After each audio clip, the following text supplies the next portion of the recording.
Hola, ¿qué tal? Muy buenos días. Es un gusto estar aquí nuevamente contigo esta mañana para poder continuar, ¿verdad?, con nuestro estudio del Evangelio de Juan. Muchas gracias por abrirnos la puerta de tu hogar y poder compartir contigo lo que la palabra de Dios tiene esta mañana para nosotros.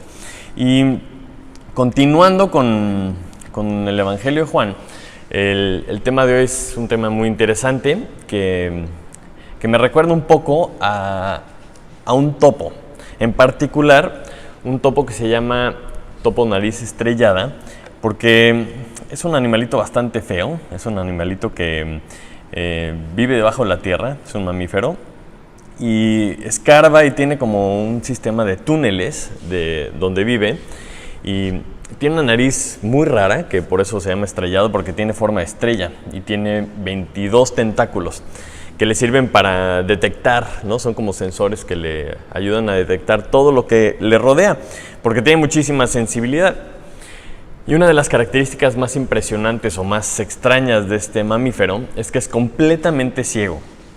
Como vive debajo de la tierra, como que no le serviría de mucho los ojos, porque pues, de todas maneras no hay luz, no se ve nada.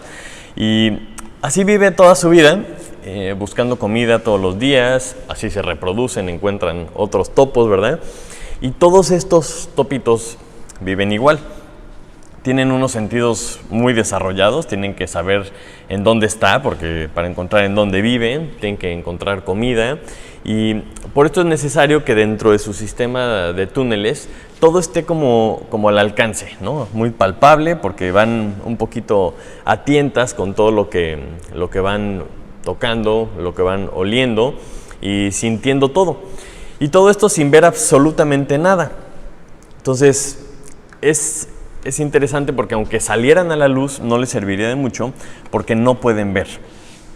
Se puede decir que viven en una prisión, ¿verdad?, de oscuridad, aunque ellos no se den cuenta. Porque cuando platican con sus amigos, los otros topitos que están por ahí, todos ellos ven el mundo de la misma forma. Todo mundo siente lo mismo, todo mundo huele lo mismo, pero no ven. Es algo interesante porque todos ven el mundo de la misma forma.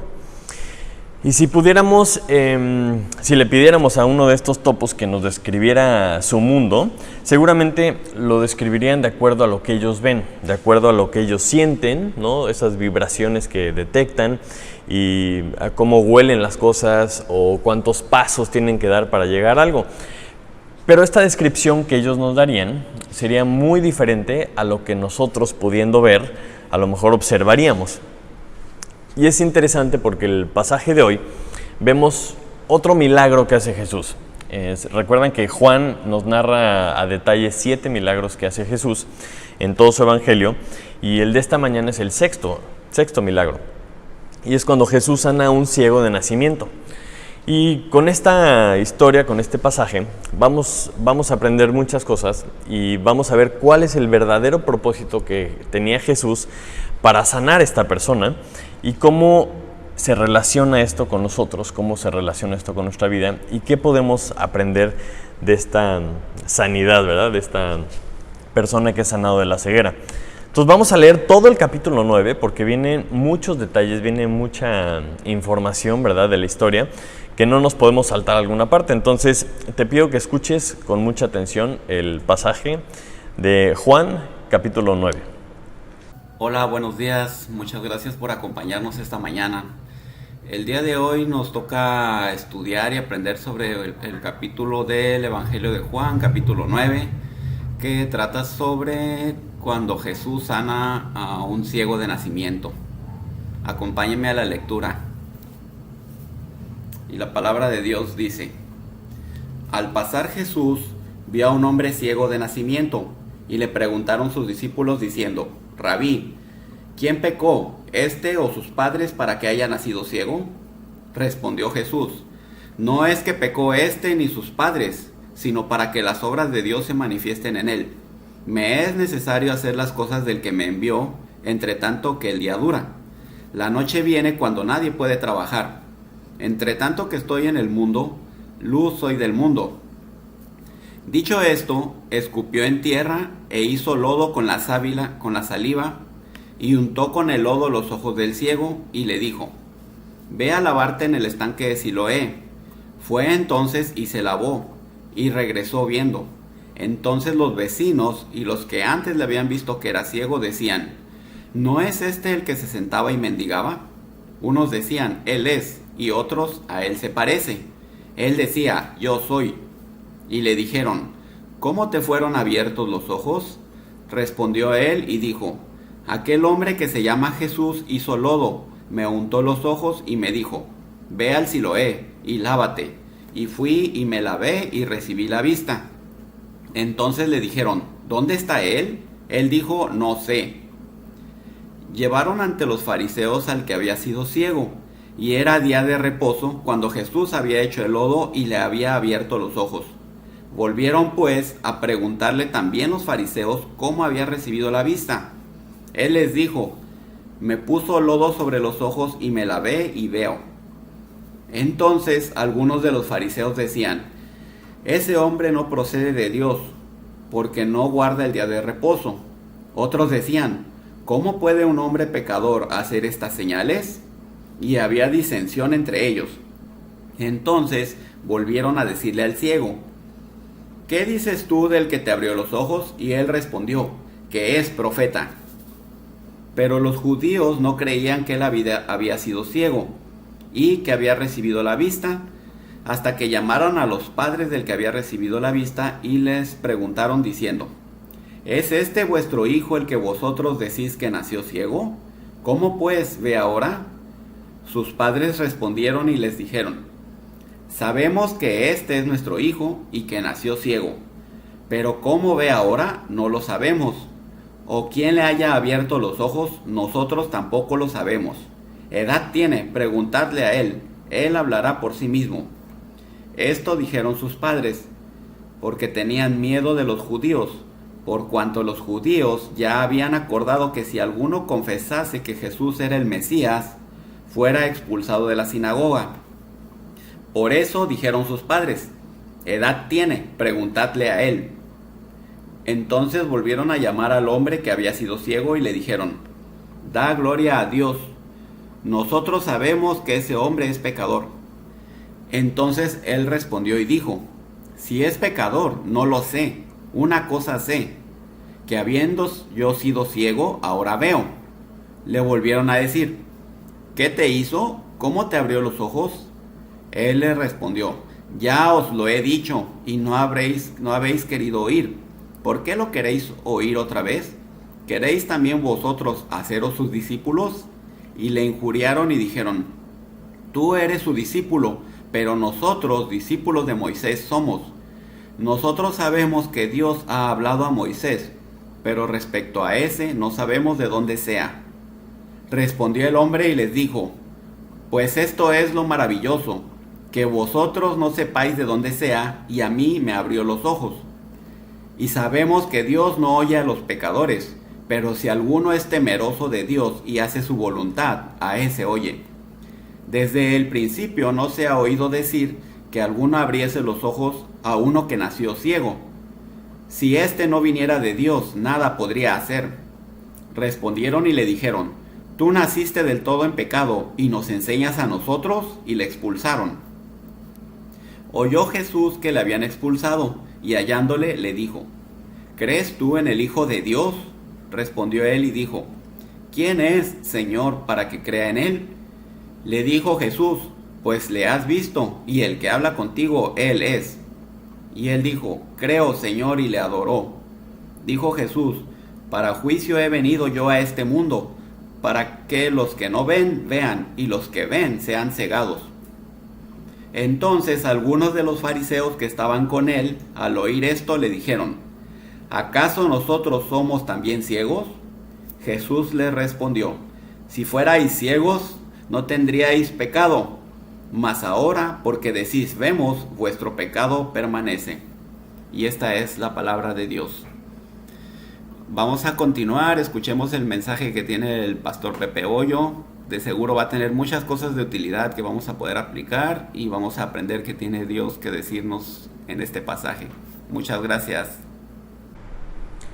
Acompáñame a orar, por favor. Padre Santo, te damos muchas gracias esta mañana porque nos permite estar reunidos nuevamente por medio de la tecnología, Señor. Te pido por favor que quites toda distracción esta mañana, que todas las personas que estén escuchando este mensaje, Señor, que les llegue al corazón, que puedas tú hablarles a ellos y revelarles lo que quieres que aprendan, Señor. Te pido que pongas en nosotros el querer como el hacer por tu buena voluntad, Señor, que podamos escuchar tu palabra, escuchar tu verdad y alinear nuestra vida a lo que tú tienes para nosotros esta mañana, Señor. Te pido una bendición para todos los que estén escuchando, Señor. Quédate con nosotros y te lo pedimos en el nombre de Jesús. Amén. Muy bien. Entonces, siguiendo un poquito con el pasaje, si recuerdan, no podemos saber muy bien cuánto tiempo había pasado entre lo que estamos leyendo ahorita y lo que pasó el capítulo anterior. Si recuerdas, estaban listos para apedrear a Jesús, habían agarrado piedras por lo que había enseñado en el templo, y aquí nos dice que iba pasando por ahí y se encuentra con este ciego. Entonces tiene que haber pasado algo de tiempo, ¿verdad?, para que se hubieran calmado los ánimos, para que se hubieran tranquilizado, porque en esta historia, como escuchamos, también hay fariseos y un grupo de personas, entonces ya tiene que haber pasado algo de tiempo. Y vamos a aprender varias cosas, y la primera cosa que vamos a aprender con este pasaje es que la ceguera es una enfermedad, ¿verdad? Es una discapacidad. Y Jesús no estaba tan preocupado con esta persona que tenía este padecimiento por curarlo, vamos a decir, físicamente. Eso para él es algo muy sencillo y él estaba más interesado en sanarlo espiritualmente. Él tenía la intención de sanar la ceguera espiritual. Y acompáñame a la pregunta que le hacen los discípulos, porque cuando pasan donde está este ciego de nacimiento, los discípulos sienten esta curiosidad de saber quién pecó y como tratando de encontrar el origen, quién fue el culpable o cuál fue la causa de que este hombre naciera ciego, ¿no? Le dicen, ¿quién pecó? ¿Este o sus padres para que haya nacido ciego? Porque ellos asumieron que esta enfermedad era una consecuencia del pecado. Era una creencia común que las enfermedades tenían que ser como un castigo por algún pecado que la persona o sus padres tenían. Sin embargo, Cristo les está tratando de expandir un poco el panorama con lo que él les contesta. Le dice, no es que pecó ni sus padres, sino para que las obras de Dios se manifiesten en él. Es decir, era ciego para que las obras de Dios se manifestaran en él. Para que no solamente pensaran en términos físicos. Les sigue diciendo, me es necesario hacer las obras del que me envió, entre tanto que el día dura. La noche viene cuando nadie puede trabajar. Entre tanto que estoy en el mundo, luz soy del mundo. Jesús vuelve a decir que Él es la luz del mundo, como nos había explicado hace un par de semanas. Él explica que Él es la luz del mundo, que no se puede ver si no existiera esta luz. Y porque si nosotros no estamos en su luz, estamos en tinieblas. Entonces vuelve a sacar este tema, vuelve a hacerles claro o dejarles claro que Él está hablando en términos espirituales. Él quiere que entiendan que esta sanidad o esta persona que tiene este problema físico, está bien que tenga este problema, pero tiene un problema más grave, que es el problema espiritual. Por eso les vuelve a repetir en términos espirituales que Él es la luz del mundo. Entonces, sería muy interesante analizar cuál es la causa o qué nos dice la Biblia, por qué es que tenemos esta ceguera espiritual. Y podemos entender la ceguera espiritual si entendemos un poco más a detalle la ceguera física. Y podemos hacer un paralelo. Entonces, ¿qué causa la ceguera? Y es muy importante partir del punto que la ceguera no tiene nada que ver con la ausencia de luz.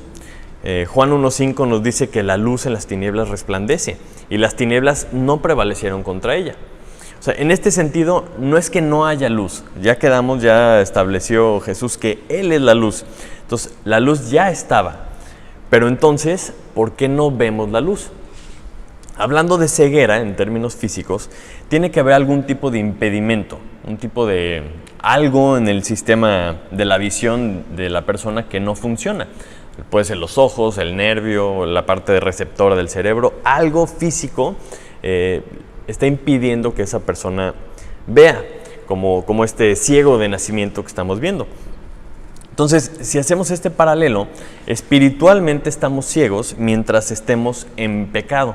Es decir, este pecado nos está imposibilitando de ver la luz, de ver esa luz que necesitamos para poder ver claramente. Entonces, si regresamos a nuestro ejemplo del topo, ellos físicamente no pueden ver, o sea, no tienen la capacidad de ver la luz, desde nacimiento. Así son. Y todos a su alrededor, todos los topos a su alrededor, también nacen ciegos. Entonces yo te preguntaría, ¿tú crees que ellos se dan cuenta que son ciegos? Ponte a pensar un momento. O sea, no tienen ningún punto de comparación. No saben lo que significa ver porque ni alguien a su alrededor sabe, ni ellos mismos pueden entender esto. Porque sí escucha, sí siente, ¿verdad? Huele, y en su mente puede crear una realidad basada en lo que recibe, en lo que percibe con esta información que le llegan a sus sentidos. Y esa sociedad, en donde todos viven así, toda esta sociedad de topos, sería muy diferente su comportamiento y su actuar a nosotros que podemos ver las cosas de forma normal, ¿no? Que nosotros pues combinamos colores, ¿no? Decoramos las cosas porque nos gusta que se vean bien, vemos, puestas de sol, ¿verdad? Vemos espacios, nos gusta acomodar las cosas para que se vean bien, que se puedan ser prácticas, ¿verdad? Pero ellos no ven nada de esto. Para ellos esto sería como sin sentido, porque el problema es que ellos no pueden ver, porque no tienen la capacidad de ver. Y este es el problema principal o el primer problema que se debe atender. Mira, por ejemplo, lo que dice 1 Corintios 2:14, dice: pero el hombre natural no percibe las cosas que son del Espíritu de Dios, porque para él son locura, y no las puede entender porque se han de discernir espiritualmente. Entonces, si entendemos que el hombre natural sufre de ceguera espiritual y está rodeado de personas que están en la misma condición, ¿cómo van a entender las cosas que necesitan ver? ¿O cómo van a entender que necesitan ver si no entienden lo que significa? Entonces, primero, alguien les tiene que proporcionar una manera en la que puedan ver.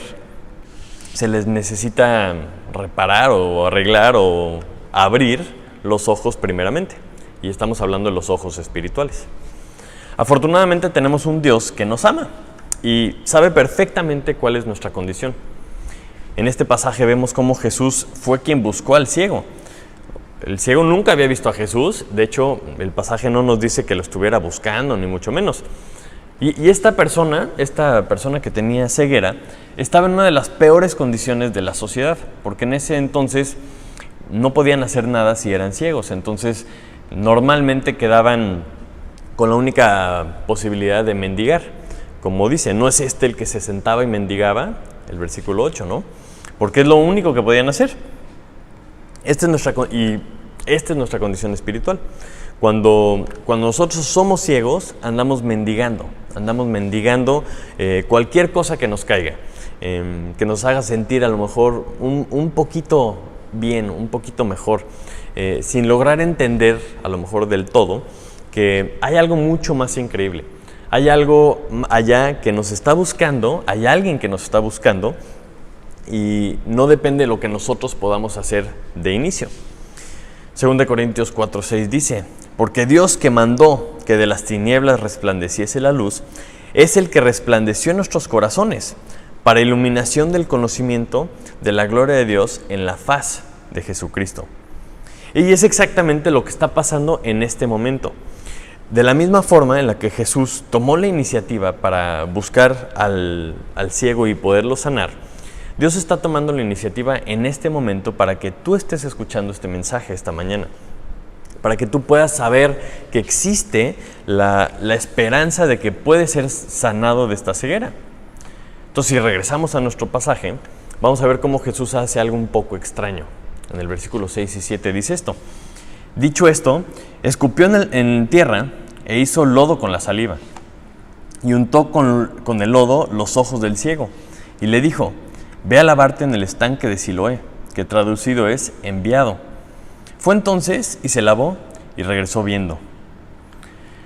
Es curioso que lo único que hace el ciego es obedecer, ¿no? Porque podrías decir guácala, ¿no? Guácala que te eche saliva, guácala que haya hecho lodo, pero si nos ponemos a pensar, Dios hizo al hombre de la tierra.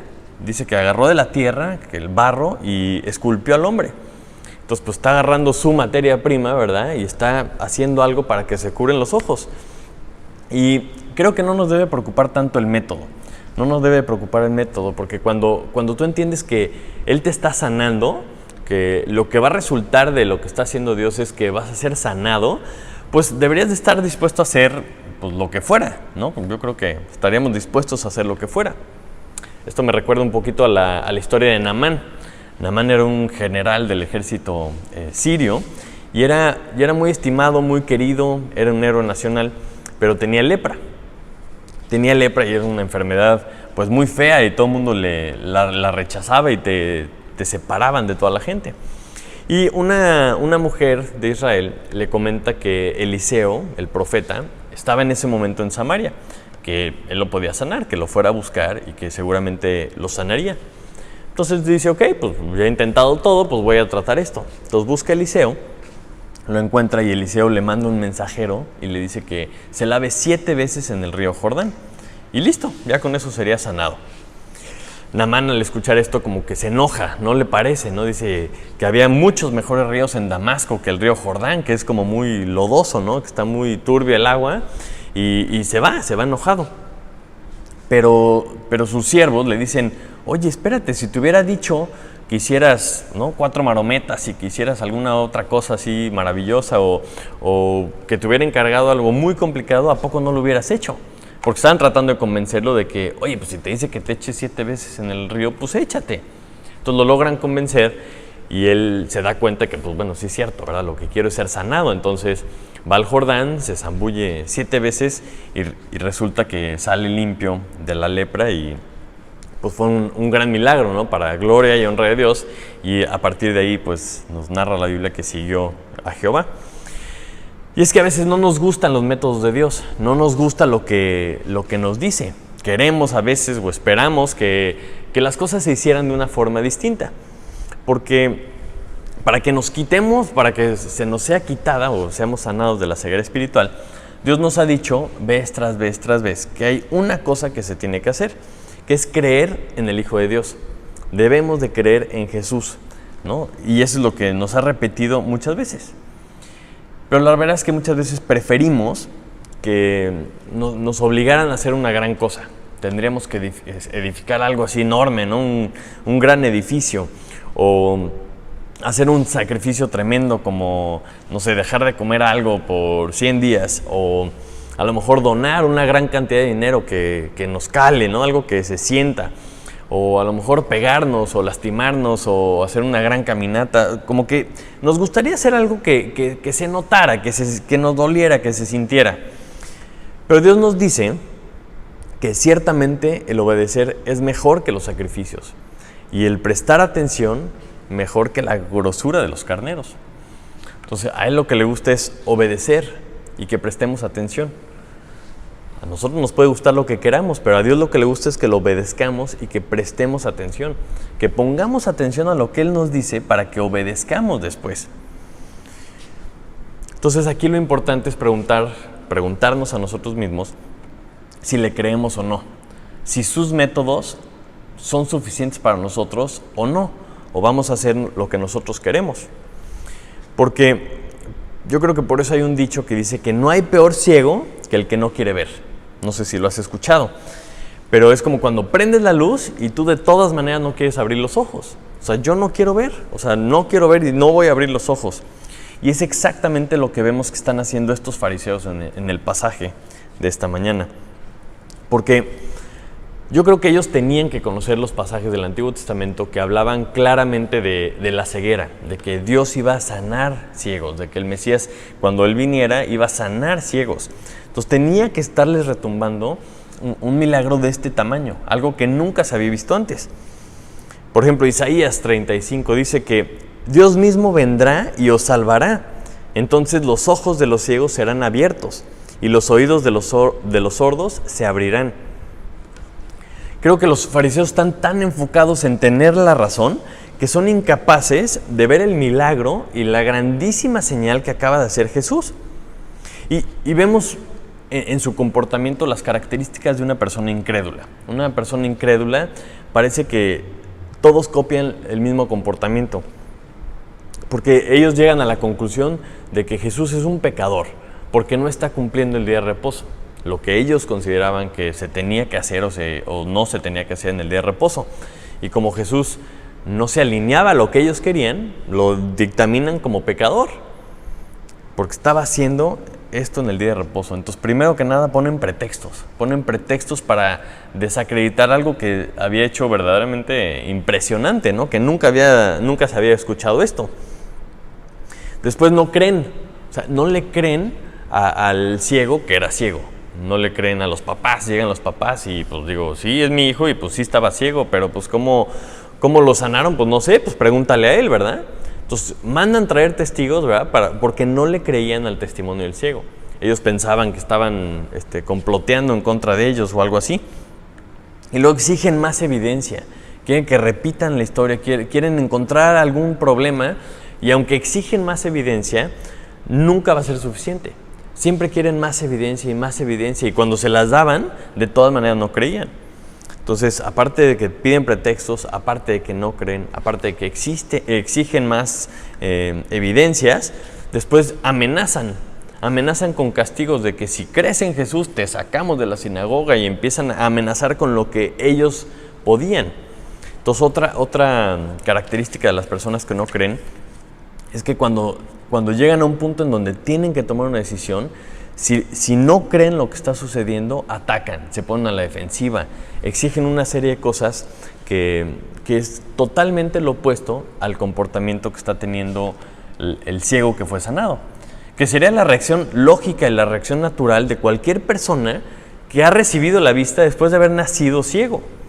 O sea, en el momento que es sanado esta persona, él entiende el poder de Dios. Él entiende que, o sea, antes no veía y ahora veo. Todo lo demás todavía no lo alcanza a ver, todavía a lo mejor no lo entiende. Y empiezan a discutir con él, empiezan a discutir los fariseos, en vez de abrazarlo, de felicitarlo, de glorificar a Dios por algo tan grande que ha pasado, empiezan a exigir, empiezan a demandar que les expliquen qué pasó y que no, o sea, dale la gloria a Dios porque él tiene que ser pecador. Sabemos que es pecador, cuando pues están mintiendo. No había forma de que ellos supieran que era pecador. Ellos se habían puesto a juzgar a Jesús de acuerdo a lo que ellos creían. Y en plena discusión, en el versículo 25, esta persona sanada les contesta: si es pecador, no lo sé. Una cosa sé, que habiendo yo sido ciego, ahora veo. Es lo único que sabía. Yo antes no veía y ahora veo. ¿Qué más explicaciones quieres? O sea, ¿qué más grande evidencia puedes tener que yo era ciego y ahora veo? Entonces imagínate lo que pasa en la mente de una persona que de pronto recibe la vista cuando nunca antes había visto nada. O sea, nunca había podido ver en toda su vida. O sea, imagínate la cantidad de información que está recibiendo. Está viendo colores, está viendo profundidades, está viendo alturas, está viendo el cielo, está viendo árboles, nubes, caras, ropa. O sea, imagínate tratar de conectar lo que él sentía o lo que él olía con cosas que ya está viendo. Brillos, sombras, una cantidad de información tremenda. Nunca había visto nada y seguramente no entendía muchas de las cosas que estaba viendo. Se podía estar imaginando, pero iba a llevar tiempo que pudiera entender lo que estaba pasando. Si en ese momento alguien le dice: a ver, señálame el color verde, pues diría: espérame, pues no sé cuál es el color verde, nunca he visto un color. O sea, tenía que aprenderse los colores. Si le dijeran que le señalara algo que estuviera a 300 metros, pues espérame, todavía no conocía las distancias, apenas estaba empezando a ver. No tenía todos los detalles, no entendía mucha de la información que estaba percibiendo. Eso iba a tomar tiempo. A lo mejor no entendía todo, pero lo interesante, lo increíble, lo importante es que ahora sí veía. Y cuando Jesús lo sanó, lo confrontan y lo atacan estos fariseos con su incredulidad y con sus amenazas. Y él simplemente empieza a hablar con lo que él tenía, el sentido común de lo que acababa de pasar. Oye, pueden decirme lo que quieran, sus teorías o lo que sea, pero yo antes no veía y ahora veo. Y eso para mí es impresionante. La lógica de los fariseos, no hacía clic cómo un pecador podía hacer algo así. Entonces rechazan tanto a Jesús como al milagro. Y lo empiezan a presionar y le empiezan a decir y lo empiezan a amedrentar. Y es increíble la reacción que tiene esta persona sanada, que les dice en el versículo 31 al 33. Pues esto es lo maravilloso, que vosotros no sepáis de dónde sea, y a mí me abrió los ojos. Y sabemos que Dios no oye a los pecadores, pero si alguno es temeroso de Dios y hace su voluntad, a ese oye. Desde el principio no se ha oído decir que alguno abriese los ojos de uno que nació ciego. Si éste no viniera de Dios, nada podría hacer. Con un solo milagro, con un solo evento en la vida de esta persona, él ya entendió que él venía de Dios. Nunca se había escuchado que alguien fuera sanado siendo ciego de nacimiento. Era algo muy sencillo de entender. Esto tiene que ser de Dios. Y los fariseos no podían creerlo. No podían entenderlo, no podían aceptarlo, porque estaban muy metidos en su verdad, en su conocimiento, en su perspectiva de las cosas. Y la conclusión lógica, como la tiene esta persona, es, pues tiene que ser de Dios, tiene que venir de Dios. Imagínate que él conociera el pasaje de Isaías, el que leí hace un momento, que cuando viniera Dios iba a sanar a los ciegos. Él dijo, claro, ya lo vivió en primera persona y dice, a mí ya nadie me cuenta, este tiene que ser el Mesías. Entonces, es como si llega un topo a explicarle a otros topos lo que significa ver. Los otros topos se enojan, ¿verdad? Porque ellos no entienden lo que les está diciendo. Aunque ellos creen que entienden y tienen todas sus teorías y han ido a muchas escuelas y toda su vida han estudiado, no entienden lo que les está diciendo esta persona. Porque imagínate, ¿cómo le explicas a un topo que no puede ver un pájaro volando? ¿O cómo le explicas a un topo que no puede ver que las hojas de un árbol son verdes? No se puede explicar, porque la única forma en la que ellos puedan también entender es que se les fueran abiertos los ojos también, que fueran sanados para que pudieran ver. Y en esta historia vamos a decir que el que actúa de forma normal, el que actúa de forma lógica, es el que era ciego, porque está contento, está gozoso de haber sido sanado. Y los fariseos, por buscar tener la razón, se pierden de la bendición de poder ser sanados. Ellos ni siquiera consideran que ellos no pueden ver. Ellos creían que sí estaban viendo y el otro es el que estaba mal. Entonces, por querer tener la razón, rechazan esta oportunidad de ser sanados y lo expulsan de la sinagoga. Y se me hace increíble ver que después de que Jesús se entera que lo han expulsado de la sinagoga, lo vuelve a buscar y lo encuentra nuevamente, y porque ahí es donde vemos que Jesús no solamente lo quería sanar físicamente, no estaba interesado nada más en que pudiera ver, sino que quería cumplir el objetivo completamente. Dice el versículo 35, oyó Jesús que lo habían expulsado y hallándole le dijo, ¿crees tú en el Hijo de Dios? Respondió él y dijo, ¿quién es, Señor, para que crea en él? Le dijo Jesús, pues le has visto, y el que habla contigo, él es. Y le dijo, creo, Señor, y le adoró. Entonces este señor ya no solamente veía físicamente, sino que también veía espiritualmente, porque había creído en el Hijo de Dios. Anteriormente le preguntan, ¿quién es este señor para ti? Y dice, pues yo creo que es un profeta, por la señal que había hecho. Dice, bueno, pues yo creo que es un profeta. Pero ahora no solo es un profeta para él, ahora que lo conoce, que lo tiene de frente y entiende quién es, ahora él es el Mesías, él es su Salvador, él es Dios para él. Y a lo mejor podríamos caer en la tentación de pensar que Dios puede a veces ser injusto, ¿no? Pensamos que puede ser injusto por haber permitido que este hombre naciera ciego. Imagínate, ¿Cuánto tuvo que sufrir? ¿Cuántos años tuvo que estar ahí sin poder ser como los demás, mendigando, viviendo pues una vida solitaria, triste, de mucho sufrimiento? Pero lo que me parece verdaderamente increíble es que 2000 años después estemos hablando de él, estemos hablando de lo que Dios hizo en su vida y podamos aprender tantas cosas de este suceso que marcó no solo su vida, sino marcó pues muchísimos años, muchísimas épocas, porque lo podemos seguir leyendo ahorita, podemos saber qué fue lo que pasó. Y eso era lo que Jesús se refería cuando dice: lo que tengo que hacer es para que se manifiesten las obras de Dios, para que la gente entienda cuál es el plan de Dios, a qué vine. Entonces vemos en esta historia dos personas o dos tipos de personas: el hombre que es sanado y los fariseos. Son presentados con la misma información, son testigos de un mismo evento, y este evento transformador que no podía pasar desapercibido. Pero vemos desafortunadamente dos muy distintas reacciones, dos decisiones muy diferentes. Porque unos deciden seguir viviendo en tinieblas, seguir viviendo engañados, en donde lo que ellos saben, lo que ellos creen, lo que ellos ven es suficiente y eso es lo correcto. Y incluso dicen que creen que ellos ven. O sea, no están viendo de veras, pero creen que ven y se quedan viviendo en tinieblas. El otro decide vivir en luz, decide seguir a este Señor, a este Mesías, a este Hijo de Dios, sin importarle lo que pudiera perder en el mundo. Porque lo expulsan, porque seguramente lo iban a rechazar, porque iba en contra de los sabios de esa época, de los líderes de opinión de esa época. Sin embargo, a él no le importa porque había ganado el conocimiento de Dios. Y no solo la vista física, sino que había identificado, había puesto su fe en el Mesías.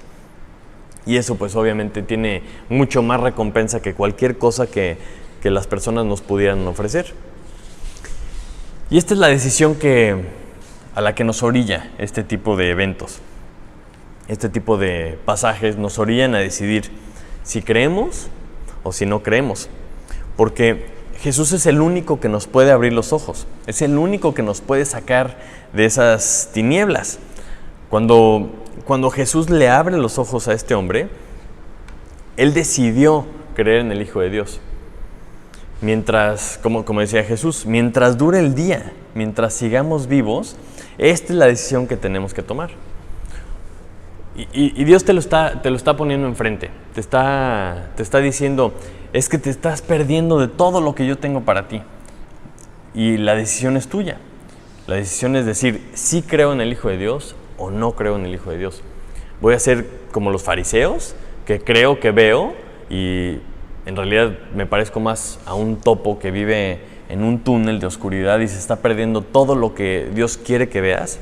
O le voy a creer a Dios, le voy a creer a Jesús y voy a permitir que me cure de esta ceguera espiritual. Y como dice el pasaje, mientras dure el día, mientras estamos aquí, mientras estamos vivos, esta es la decisión que tenemos que tomar. Si tú ya tomaste esta decisión, es importante entender que mientras sigas vivo, tu trabajo es alumbrar a las personas que están a tu alrededor.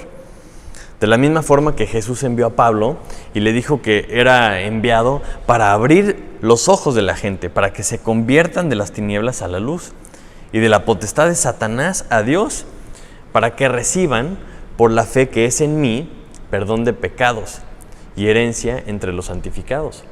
Porque eso es lo que Jesús lo que le preocupaba a Jesús cuando leemos este pasaje. En el versículo 41, si ellos decían que veían, si iban a permanecer en su pecado. Y eso es lo que Cristo quiere evitar. Quiere que nosotros le compartamos a la demás gente para que no permanezcan en pecado, que no permanezcan en esas cuevas de tinieblas, sino que salgan a la luz de Cristo.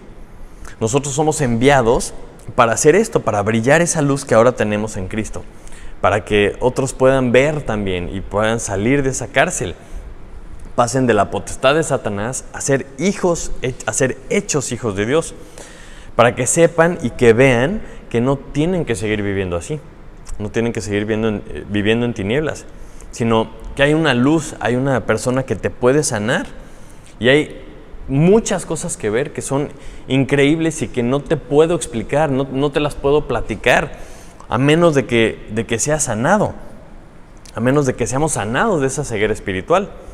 Y es entonces que podemos no permanecer en los pecados, podemos ser cubiertos con la sangre de Cristo, podemos ser renovados y sacados de esa condición en la que estamos, para que de esa forma también otras personas puedan ser hechos hijos de Dios. Vamos a orar. Padre Santo, te doy muchísimas gracias por la posibilidad que nos das de leer tu palabra, Señor, de encontrar en ella tu verdad y encontrar en ella tu luz, Señor. Yo te quiero pedir esta mañana que toques el corazón de la gente, Señor, de todas las personas que no te conocen todavía, que te crean, Señor, que crean lo que estás diciendo, que te crean, que tengan la curiosidad de experimentar qué es lo que significa ver, Señor. Es algo que no se puede explicar, que solamente se puede vivir, Señor, y es a través de depositar nuestra fe en ti, Señor. Te pido que los incomodes, que les muevas la cosquillita, Señor, de querer creer en ti para poder ver, Señor. Y así como un topo no puede ver, Señor, y no puede pues experimentar todas las bellezas que tú has creado, Señor, te pido que de la misma forma la gente que esté escuchando tu mensaje esta mañana se entregue a ti, Señor, te entregue su vida para que tú puedas sanarles la vista, Señor, y puedan ver espiritualmente, para que entiendan tu amor, Señor, entiendan tu plan y puedan gozarse junto con todos los que ya hemos creído en ti, Señor. También te pido por la gente que ya ha creído en ti, Señor, que ya ha depositado su fe en ti. Te pido que los muevas, Señor, que despierte su espíritu, Señor, para brillar esa luz que necesita todas las personas a nuestro alrededor, Señor, para conocerte a ti, para ver esa transformación tan increíble que solo tú puedes hacer, Señor. Y que la gente que nos rodea pregunten, ¿dónde está? ¿Quién es esa persona que te curó de la ceguera? Y que los podamos dirigir hacia ti, Señor, para que pues podamos glorificarte con nuestra vida, Señor. Gracias nuevamente, Señor. Te pido que estés con nosotros esta semana, que nos guardes, que nos bendigas, Señor, y te lo pedimos en el nombre de Jesús. Amén. Muy bueno, pues muchas gracias por conectarte. Espero que haya sido de bendición este pasaje para ti, para tu vida. Te pido que lo compartas, que llegue a todas las personas que están necesitadas de ver, y que Dios te bendiga esta semana, y si Dios quiere nos vemos la próxima semana. Hasta luego, muchas gracias.